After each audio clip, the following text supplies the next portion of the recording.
Bonjour à tous et bienvenue sur le podcast J'ai l'œil du tigre. Je suis Claire, la muséographe et scénographe de Fun in Museum. Mon métier, c'est d'aider les musées, les équipements touristiques et tous les professionnels du patrimoine à trouver des solutions pour booster, rendre waouh l'expérience de leurs visiteurs. Chaque semaine, je vous donne les stratégies, les astuces et surtout de la bonne humeur pour réinventer avec moi le monde des musées, les rendre plus fun et vraiment accessibles à tous. Alors mettez-vous à votre aise, installez-vous confortablement et c'est parti pour l'épisode du jour.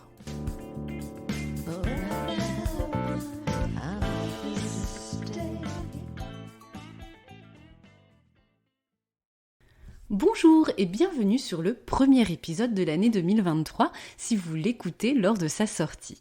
Tout d'abord, tous mes meilleurs vœux 2023, que cette nouvelle année vous apporte tout ce que vous espérez dans la vie bien sûr, mais aussi dans notre secteur professionnel avec la culture, les musées et les expositions.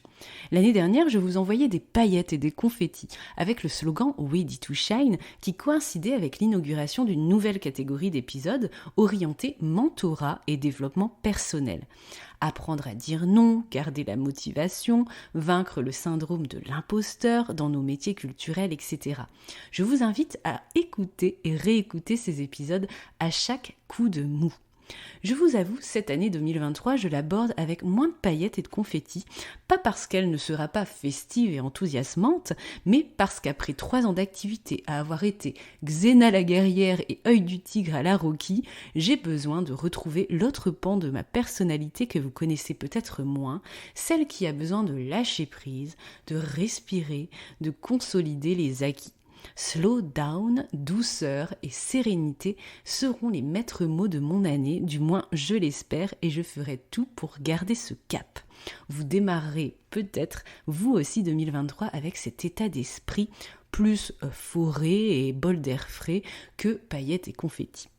Le rythme du podcast sera ralenti à un épisode tous les 15 jours, mais avec beaucoup plus de partage et d'invités, avec de nombreux épisodes qui toucheront à l'essentiel, à l'essence de nos métiers. D'une part, la médiation, c'est-à-dire comment transmettre une histoire et faire vivre une expérience émotionnelle, sensorielle et pédagogique à sa cible, et d'autre part, le partage d'expériences sur le terrain de professionnels qui seront aussi au micro avec moi. Bref, un retour à l'essentiel ici, avec un bol d'air frais, moins combatif peut-être, mais je l'espère tout aussi inspirant pour vous. Et justement, respirer, renouer avec les 5 sens dans les expériences patrimoniales et muséales, c'est tout le sujet d'aujourd'hui.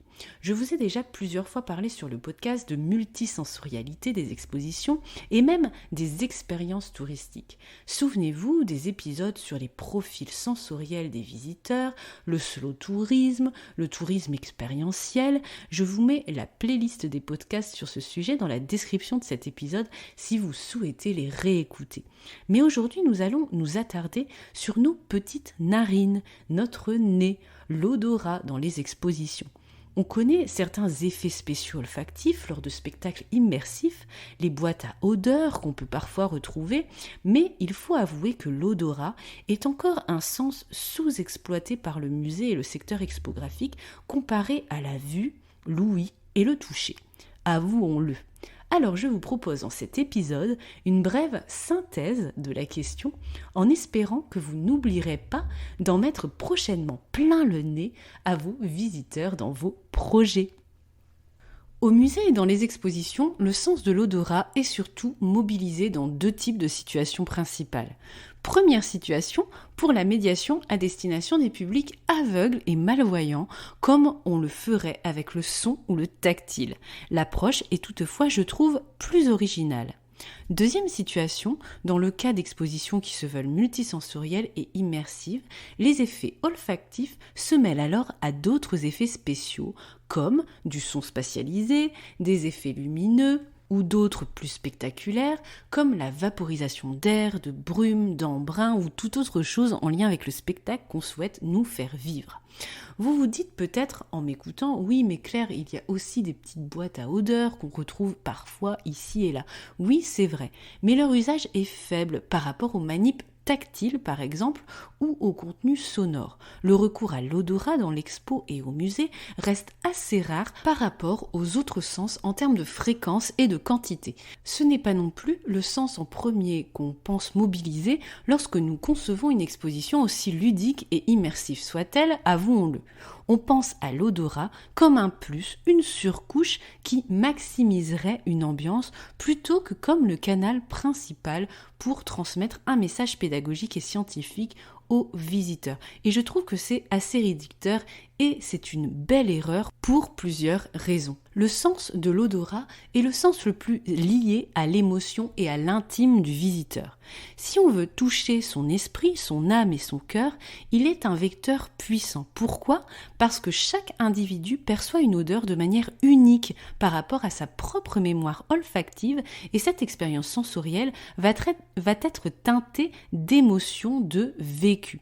Par exemple, tiens, ça sent le vieux livre, ceux de mon grenier, ça sent comme les tiroirs de ma grand-mère, tiens, ça me rappelle ça et ça. La réception des odeurs est fortement liée à notre histoire personnelle. Nous les interprétons. Sentir une odeur relève donc toujours de l'affect.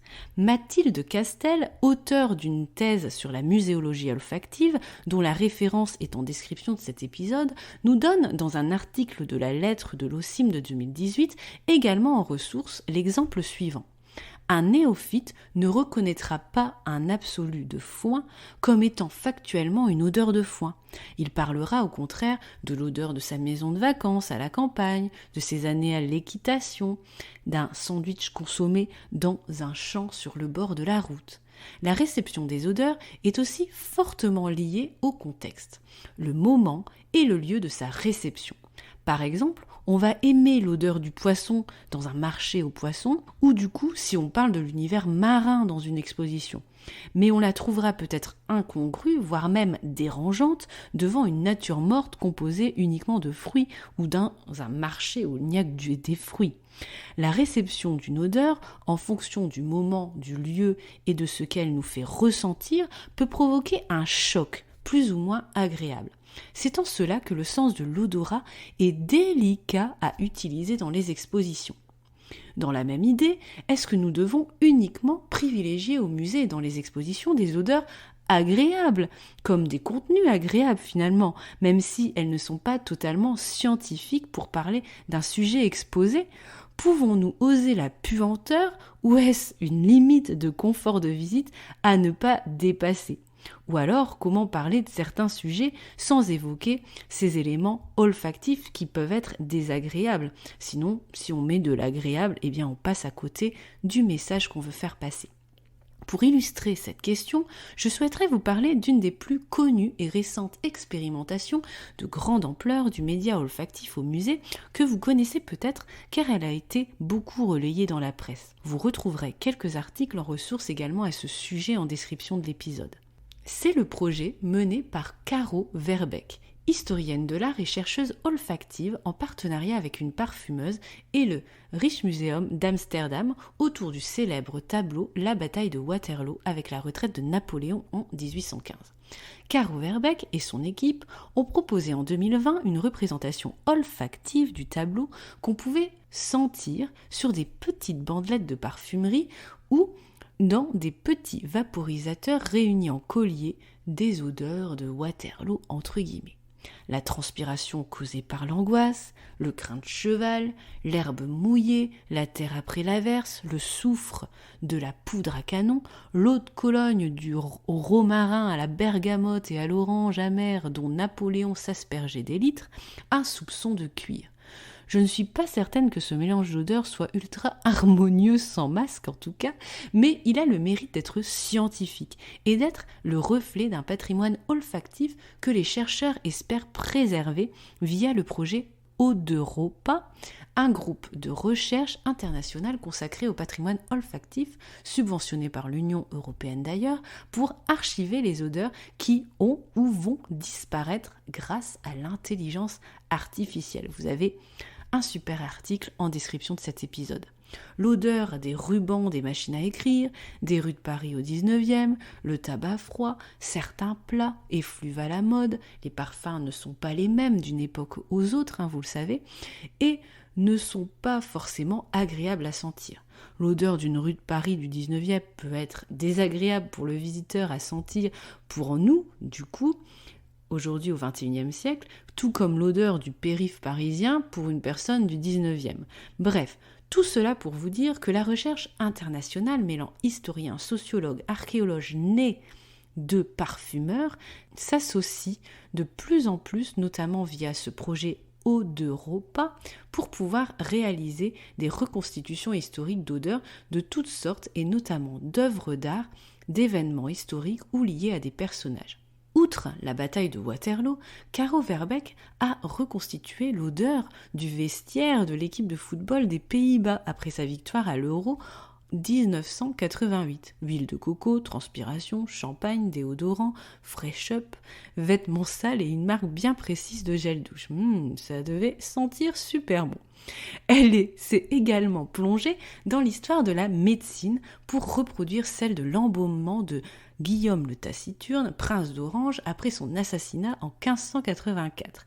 Je la cite, « C'est un parfum frais, médicinal, agréable. Une trentaine d'ingrédients ont été utilisés pour le dit embaumement, dont la myrrhe, l'origan, la sauge, la lavande, le romarin, l'iris et le musc. » La chercheuse s'appuie souvent sur des écrits comme les archives médicales, se servant de son propre odorat en interrogeant des témoins olfactifs entre guillemets, comme dans le cas de l'équipe de foot des Pays-Bas. Bref, ça vous donne plein d'exemples et de terrains d'expérimentation pour plein de sujets d'exposition finalement. Ces recherches sur les odeurs ne sont pas nouvelles, y compris dans le champ muséal. En 2014, je travaillais déjà pour la rénovation d'un musée archéologique et il était question de recréer avec l'institution que j'accompagnais des paysages sonores mais aussi olfactifs pour proposer une immersion archéologique la plus réaliste et complète possible pour redécouvrir l'histoire par le nez. Finalement, cette piste n'a pas été poursuivie par les scénographes qui avaient repris la suite du dossier. Quasi 10 ans après, en 2023, l'intégration des odeurs dans les musées reste timide, mais avec des expérimentations de plus en plus présentes et significatives, et je vous ai sélectionné quelques projets pour vous inspirer. Pour rester dans mon registre thématique actuel, le Jorvik Viking Center à York, en Angleterre, suivi du Lofort Viking Museum en Norvège, sont souvent cités en référence pour avoir intégré très tôt des odeurs typiques à leur reconstitution des lieux de vie viking, effluves de sueur, de cuir, etc. Je vous laisse imaginer. Plusieurs expositions françaises ces dernières années ont également cherché à raviver des odeurs disparues, comme Osiris Mystère englouti d'Égypte, à l'Institut du monde arabe en 2016, dans laquelle on pouvait humer l'agapanthe, le roseau doux et l'encens. À Paris, le musée Cernucci, consacré aux arts asiatiques, a même créé 5 parfums aux notes d'encens de la Chine impériale avec le sinologue Frédéric Aubringer et le nez de Dior François Demachy. En effet, parler de la Chine impériale sans parfum, c'était avéré un non-sens pour les commissaires d'expo, au regard de l'importance des parfums à cette époque et dans cette région du monde. Les vêtements de cette époque étaient enfumés de parfum à l'alcool, on ingérait même du parfum qui se dégageait par les pores de la peau. Le musée Matisse à Nice s'est également lancé dans la reconstitution olfactive de l'atelier du peintre avec les odeurs de cigarettes en lien avec la volière qui s'y trouvait. Je vous laisse deviner le cocktail de senteurs. Quel que soit le thème de votre exposition ou de votre musée, les sujets abordés, les médias, images, objets présentés, il est toujours possible de retranscrire une odeur, pas uniquement pour elle-même, en surcouche du registre de l'interprétation, mais pour supporter un discours scientifique et pédagogique essentiel comme le ferait un dispositif tactile, multimédia ou sonore. Ce que ces différentes expérimentations retiennent, ce sont les réactions fortes du public avec ces sensations agréables ou désagréables causées par l'odeur elle-même, ou ce qu'elle peut signifier pour nous dans notre affect en fonction du moment et du lieu de visite. J'imagine que vous vous dites « Ok, je suis plus ou moins convaincue, Claire, je veux bien tenter les odeurs dans mon musée ou dans ma future exposition, voire même quelque chose qui pue, pourquoi pas du moment que c'est scientifique et pédagogique, mais comment s'y prendre techniquement, concrètement ? Vous savez, moi c'est toujours le b.a.-ba, comment on fait concrètement ? Dans son article de l'OCIM et sa thèse, Mathilde Castel nous liste les possibilités techniques que je vous résume ici, mais que j'ai agrémentées bien sûr de mon retour d'expérience en tant que muséographe et scénographe sur le terrain. Il existe différentes manières de s'y prendre pour diffuser des odeurs dans les expositions en fonction des moyens humains, techniques et financiers dont nous disposons. Et c'est souvent la difficulté de la mise en œuvre, puis la maintenance des dispositifs ensuite qui freinent les initiatives. Voici les solutions concrètes qui s'offrent à nous pour diffuser une odeur. Première possibilité, les bandelettes dénommées touches à parfum. Vous savez, les petites bandes de papier buvard sur lesquelles il est communément proposé de découvrir une fragrance en parfumerie. Vous pouvez mettre à disposition en médiation guidée ou à disposition dans l'exposition tout court ces touches à parfum aux visiteurs. L'avantage, sa simplicité d'emploi et l'idée originale de goodie d'expo car le visiteur repart avec. Son inconvénient, la quantité et leur renouvellement quotidien en termes de maintenance. Deuxième possibilité, les coffrets contenant des matières premières naturelles telles que des fruits, des herbes aromatiques, des graines, des bois, des fleurs ou des épices. En gros, il peut s'agir d'une boîte avec une double fermeture, un couvercle percé de petits trous pour laisser passer les odeurs de l'échantillon, puis dessus, on y ajoute un deuxième couvercle sous forme de clapet pour bloquer en fait l'odeur et le visiteur ouvre ce clapet lorsqu'il veut sentir. Ces dispositifs sont souvent mis en place par des institutions contraintes ou désireuses de ne pas s'associer avec le secteur de la parfumerie, car il s'agit d'un dispositif do-it-yourself, un peu bricolage on va dire. L'avantage, sa facilité de mise en œuvre et donc son coût d'investissement pour le fabriquer. Le point positif est aussi que l'odeur est contrôlée dans ce réceptacle fermé. L'inconvénient, le renouvellement régulier de la substance à l'intérieur, l'odeur qui ne peut pas être très complexe et qui peut se désaltérer avec le temps et l'environnement en fonction de l'échantillon qu'on y met, l'efficacité aussi réduite pour diffuser l'odeur de manière performante, à moins d'y associer un système de petits ventilateurs. Car en effet, pour qu'une odeur se diffuse, deux paramètres sont indispensables, l'odeur elle-même et le mouvement de l'air. Ce petit dispositif est alors activé via un bouton pressoir par exemple. Un manipeur et un agenceur peut se charger de le fabriquer et même vos services en interne. Troisième possibilité, l'usage de billes, par exemple en céramique, imprégnées de parfum.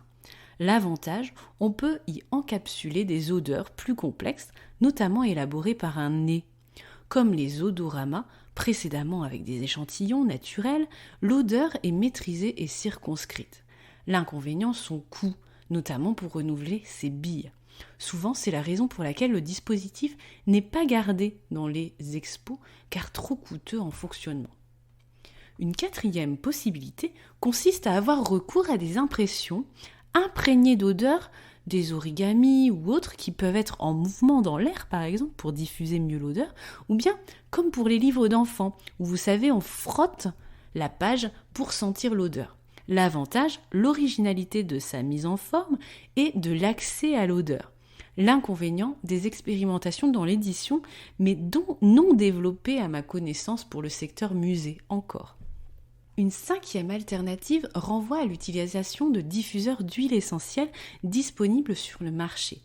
L'avantage, la facilité de mise en œuvre, son coût et le large choix d'odeurs qui peuvent être trouvés sur les sites spécialisés, les mêmes que les parfumeurs ou des adeptes des cosmétiques do-it-yourself.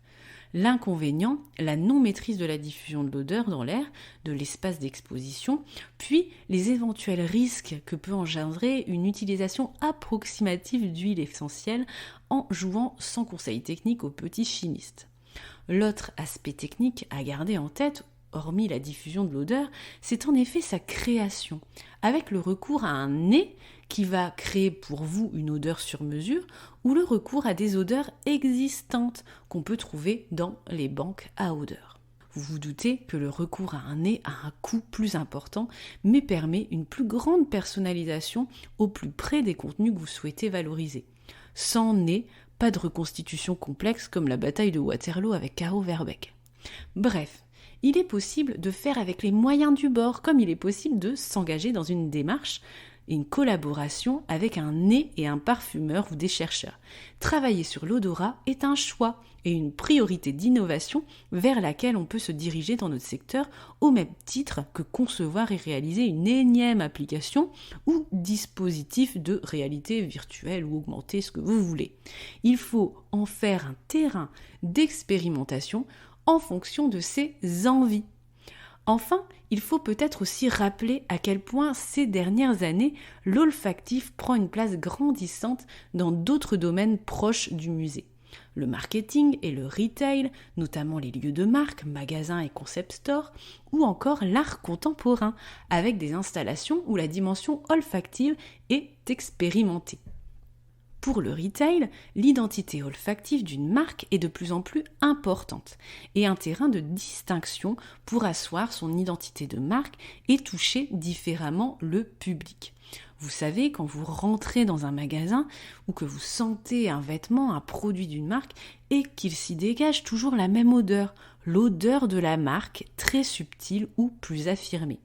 À quand une signature olfactive dans les musées, dans les espaces d'accueil par exemple ?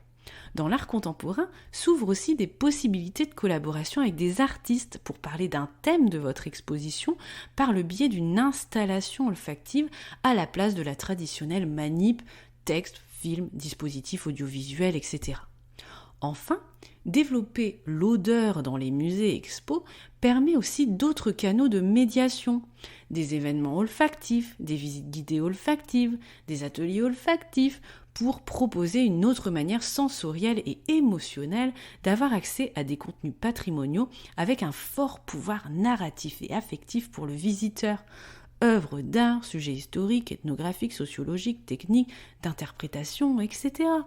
Vous pourrez retrouver beaucoup d'inspiration sur le site web intitulé NEZ en description de cet épisode qui est aussi un podcast original du même nom si vous souhaitez creuser le sujet avec vos petites narines. Et puis, vous savez peut-être que les papilles s'activent en partie avec les odeurs. Vous êtes alors tout près du sens du goût, un autre canal sensoriel sous-exploité au musée pour tout un lot de contraintes ou d'a priori que vous soupçonnez. Mais ça, on le traitera peut-être dans un autre podcast. J'espère que cet épisode olfactif et multisensoriel vous a plu et vous permettra d'envisager les odeurs et les dispositifs olfactifs dans vos futurs projets ou au moins de vous poser la question au moment d'en imaginer les outils de médiation et les différents sens du visiteur que vous mobiliserez. Partagez cet épisode et commentez-le de vos propres expériences et réflexions sur les réseaux sociaux pour le compléter ensemble. Je vous souhaite une bonne matinée, après-midi, soirée, où que vous soyez. Je reviens dans 15 jours avec un nouvel épisode. À bientôt. Si tu as aimé ce que tu as entendu et que tu fais partie des 23% qui écoutent J'ai l'œil du tigre sur Apple Podcast ou une autre plateforme d'écoute qui te permet de me laisser un commentaire et des petites étoiles, 5 j'espère, eh bien je compte sur toi. C'est grâce à toi et à ce petit geste de quelques secondes que nous pourrons aider ensemble le podcast à se faire connaître, à le développer pour aider un maximum de personnes comme toi à faire avancer le monde de la culture et à rendre les musées plus fun et vraiment accessibles à tous. Ce podcast, ce n'est pas le mien, c'est le tien, celui de ceux qui veulent faire bouger les lignes du secteur culturel, le faire briller comme tous ceux qui y participent avec leur talent, leur passion et l'œil du tigre.